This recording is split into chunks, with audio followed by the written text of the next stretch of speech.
Even though I never officially committed to doing a Hazbin Hotel Grand Prix, I have actually done Hazbin Hotel related stuff 3 Mondays in a row now. But I also feel like I'm not done with Hazbin Hotel characters. So leave me more ideas in the comments of what you want to see me do with them, and subscribe if you're new here and you want to see more Hazbin stuff out of me. But one of the requests that I saw most from people was to take Hazbin Hotel characters and turn them into dragons. And even with how many years my dragon series has been running, I still love it and I was happy to do that idea. Plus, after how great the response was in my Marvel Hazbin episode last week to all the musical theater song references, I figured I couldn't resist doing another round of that today. So musical theater fans, there are a ton more musical theater, movie, and show references from songs worked into the script for this episode. I'm not giving away an art book again this week because I ended up giving away 4 last week, but whoever I see time coding all of the song references first, I will pin your comment to the top of the comment section. So keep your ears open and let's get into some dragons and lore. Let's go!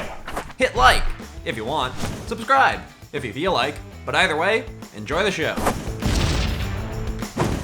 I've spent much of my time as of late focused on dragons and creatures connected to ancient myths and legends from long before my time. But in doing so, it's easy for me to forget that there are many more common dragons still existing in my world today that are worthy of my time and attention for study. With that thought having crossed my mind recently, I decided to head out and, for the first time in forever, set off to do one of my favorite things: some simple beast chronicling. In spite of how much knowledge I am able to spout about the creatures of my world, I have not yet climbed every mountain or forded every stream in order to personally study every creature my realm has to offer. And better still, I know things now that make me much more open to seeing the magic inherent to creatures of this world that I would have cynically ignored or written off as a boy. The location I headed off to is called the Mistopheles Mountains, and is home to many breeds of cat dragons. From the prowling Macavity to the scouring Scrimbleshank, there are many intriguing feline creatures with, frankly, quite bizarre names to be found in this region. The people of these lands are famous for partaking in a substance grown here called dust, which induces a hyperactive state of euphoria in whomever inhales it, so it is common knowledge that many creatures in these lands were named by beast chroniclers in unusual states of mind. The first creature I observed, however, had a fairly simple name, the reclusive Husk. By dragon standards, it is quite small, with its body roughly the size of a common tiger, excluding its feathered wings and extended tail.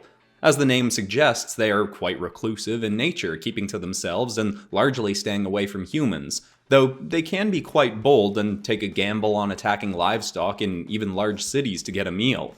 The one I spotted on my way to hike the mountain gave me such a shock when it appeared that I slipped and sprained my ankle. Just as I was headed into the woods at the base of the mount, the Husk lunged out from the trees and pounced on a lonely goat herd. I felt somewhat silly for being so caught off guard, as the creature is rather small, and I've come across beasts that equate to being giants in the sky. But I did quickly recover and begin taking notes on what I observed. The most intriguing thing I saw was that, in spite of this species' reportedly solitary nature, it actually seemed to be hunting with a dragon of another species. Unfortunately, the two creatures quickly grabbed a goat each and headed up the mountain, but I was not about to let them escape my study. I headed up the hills after them, having no idea that I'd see something even more unusual on my way. Fair warning right off the top that there's only 3 drawings in this episode. Usually with dragon episodes I would do 4 drawings, but I ended up taking a day off this week to go on a self-compassion meditation retreat. But I don't think that's much of a knock against this episode because I end up really liking all 3 drawings. Mostly the first 2 and mostly of all this one. I really like how this drawing turned out. Husk is a character that I'd consider using in my Hazbin Marvel episode last week, but now I'm really glad I didn't because I think above everyone else he translated really nicely into being a dragon, heavily inspired from things out of Monster Hunter like the Nargacuga, which I've referenced before. I really like that creature, although I didn't end up making this guy a wyvern, and I think that was the right route to go. Having the claw kind of coming up towards us I think worked really nicely. Like I did in the Suicide Squad Dragons episode with the very last dragon of that episode, and I think maybe even with a few of them, I'm trying to do some more dynamic poses with some of my dragons. I mean, I feel like this itself is a pose I've probably used a bunch of times before, but probably more often with superhero kinds of characters, and I think it works really well for this guy. I also like having the moon in the background. I like not having to draw a bunch of destroyed buildings like in my Kaiju episode that came out recently. I mean, don't get me wrong, I am enjoying the process of learning to draw destroyed buildings more, but it is a lot easier and faster to just draw some trees and mountains and clouds and whatever else in the background. Anyway, I hope you all like this one as much as I do. Let's take a look.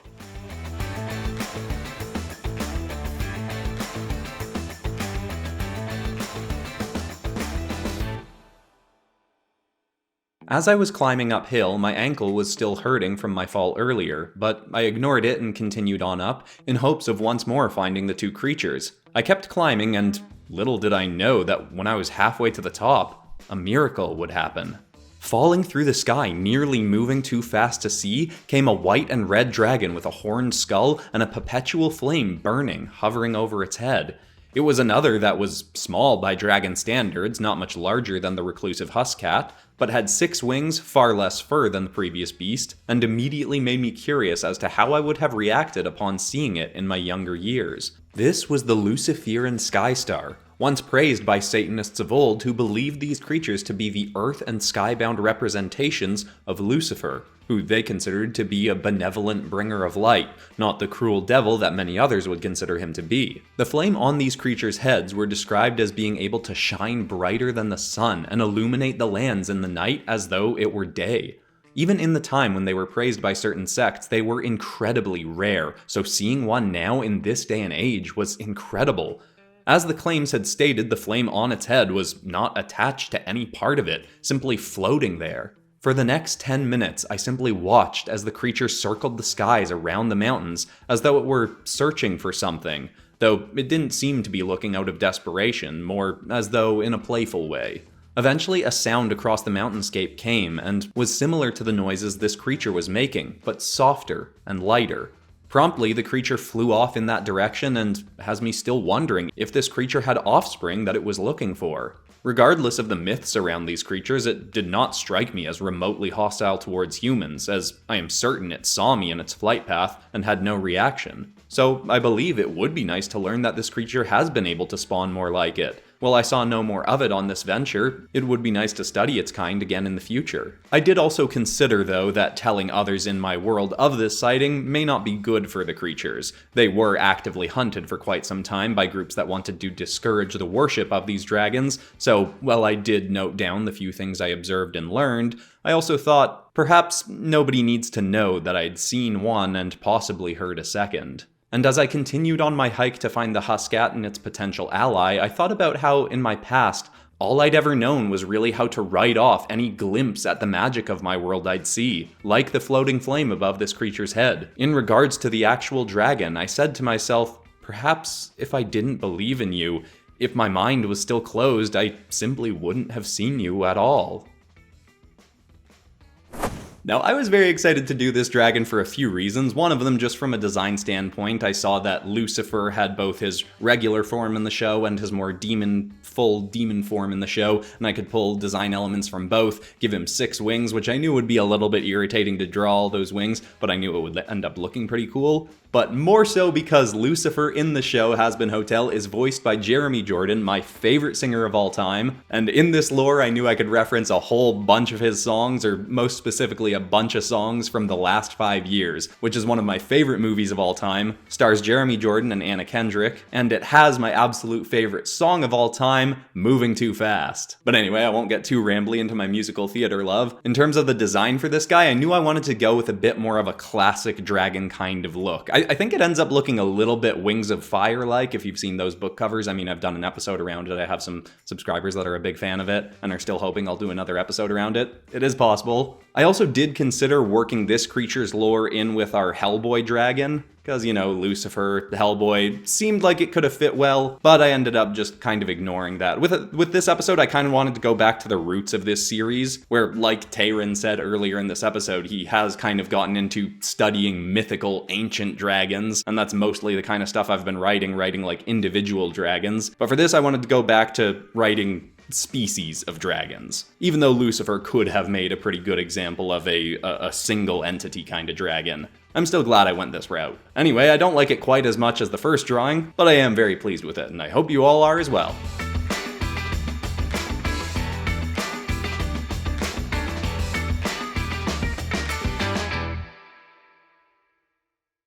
Finally, I completed my trek up the mountain and was able to get a good look at everything below me. In doing so, I was finally able to spot where the reclusive Husk cat had perched to consume its meal, and as I'd thought I'd seen, it was still paired with another rare-to-behold creature, albeit not nearly as rare as the Luciferian. This creature is called an angelic dust huffer, and the origin of its name is a somewhat unfortunate tale. Centuries ago in this region, there was a wealthy man named Lord Valentino who grew and sold the majority of the previously mentioned substance called dust. He and his allegedly revolting children essentially had control over everyone, as the substance was very addictive, and it only takes a taste to get anyone hooked, human and even dragon alike. While many would have considered it to be a bad idea, once while Valentino was in a, we'll call it euphoric state from his own supply of dust, he'd come in contact with a group of this very breed of dragon, and he lured them into smelling a barrel full of dust, inevitably having some of it go up into their nostrils and impact them. They began to dance and spiral through the air and even let out bellowing sounds akin to singing, somewhat like the monsters of song I've studied lately. It was an incredible display that many eagerly came out to witness. When the creatures came down from the state of euphoria, they promptly came back to the master of the house looking for more, and he found that these creatures were quite intelligent, and so long as he kept supplying them with dust, they'd do his bidding, whatever it may be. Mostly he'd use them to put on shows for paying patrons in surrounding towns, having them sing and spin through the air, not accepting or acknowledging that while this substance did make them do what he wanted, it was still a poison to these poor dragons. While they are, in nature, very jovial and pleasant creatures, after enough exposure to dust, they essentially develop a heart of stone and become angry and hostile when they weren't under the spell of the substance. Many would even eventually die from it, but then Valentino would just seek out more and more, until he single-handedly made them endangered in this region. Which, of course, is why I was so pleased to see one, not only alive and acting quite calm and peaceful, but also seemingly having made friends with another breed of dragon, one known to be very solitary. Because the angelic dragon was known to have a musical nature to it, after some observation time, I attempted the same thing I've done with the monsters of song. I had in my bag a small lute, which I pulled out and began to play.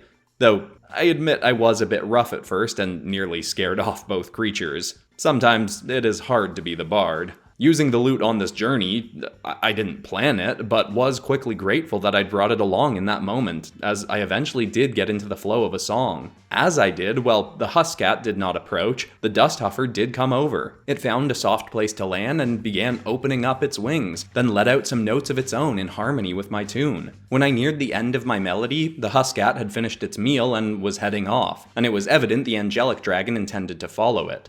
Before it did though, it bowed to me as though to say, "Thank you for the music," then lifted off into the night sky. I was immediately grateful that I'd gotten to be a part of that, and it all reminded me why I loved being a beast chronicler so much. I considered playing another song on my lute, but instead just listened to the near and distant creatures of these mountains, chirping and growling and stirring, simply taking in the natural music of the night. Alright, now somebody has to help me out here. There is someone on YouTube, maybe not just specifically a YouTuber, but an artist that's a 3D animator that makes these, I think they're sometimes not safe for work kind of animations, but there are a bunch of them on YouTube that are, of this like pink dragon lizard creature that has kind of a Hazbin Hotel aesthetic kind of vibe, but a lot more high resolution 3D animation, or like a lot more detail to it. And I think it looks super similar to this dragon that I've drawn here, but I cannot think of the person's name or what to look up. But if this dragon looks similar to anything like what I just said, let me know the name of that YouTuber or artist in the comments. Anyway, with this one, I actually did consider going for more of a Chinese dragon kind of look, because I knew I wanted like a really long and skinny kind of dragon, because, you know, Angel Dust is a very tall and skinny kind of character. So if I was going to go with a Chinese dragon sort of route, I would have done just 4 upper arms on the smaller side, and then still have the 2 lower legs. But then I was like, you know what, let's go with all the wings, and I think I like how this drawing turned out. It's my least favorite of the episode, but like I said earlier, I like all the art in this episode. But I think my one knock against this one is the wings are a little bit too straight out. Like they look a little bit too stiff. I feel like they should be a little bit more bent, or I don't know. I feel like I could have done the flow of them a little bit better. I also tried to really emphasize the difference in the sizes of the horns to show that it wasn't a mistake having one be significantly smaller than the other. but I feel like it even still does kind of feel a little bit like it could be a mistake on my part. But either way, like I said, I do like how this one turned out, and I like all the musical references that I got to work into its lore. Anyway, let's look at the finished result and get on to the bloopers.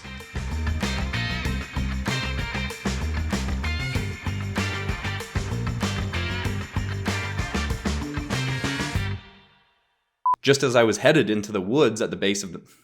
Wonder how many times I do my cheeky smile during this. I have not yet climbed every mountain or ford... Oh my god! Climbed every mountain or ford every stream. Damn it.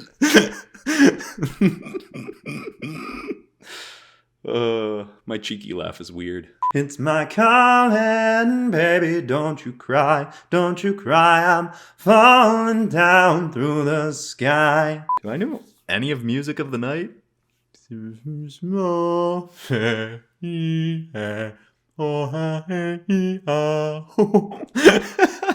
Gerard Butler's got nothing on me. It's me, Mimsy. Who? Master of the house, keeper of the zoo, ready to relieve him of a sow or two. It's a sow. Is that a cow? Some kind of animal. Oh, I don't know what tomorrow's bringing. I got a singular impression things are moving too fast. Pounced on a lonely goat herd. You lady. The location I headed off to is called the Mistopheles Mountains, and is home to many stupid cats. From the prowling McCavity, scouring Scrimbleshank. Friggin' cats. Before it did, though, it bowed to me as though to say, thank you for the music. The songs I'm singing, thanks for all the joy they're bringing. Anyway. I have no idea what that sound was that I made there at the end. I don't even know if I could replicate it. But anyway, all the art from this episode, as usual, will be available as posters on my Teespring store and linked in the description. And if you enjoyed this and you want more Hazbin Hotel stuff, I highly recommend checking out my Hazbin Hotel characters in the Marvel Universe episode, or maybe my most recent famous cartoons on the Suicide Squad video, which has both Charlie from Hazbin Hotel and Blitz from Hell of Boss. But besides that, that's all for today, except of course for ending this video on some kind of positive or inspiring note, and the thought I want to leave people with today is a quote I read this week from Tom Bilyeu, who said, figure out the way the person you want to be would act, and then act that way, even when it's really hard. I think that one speaks for itself. I love you all, thanks so much for watching. I'll see you all in the next video on Friday, and I want you all to know I've had so much fun, so thank you and good night.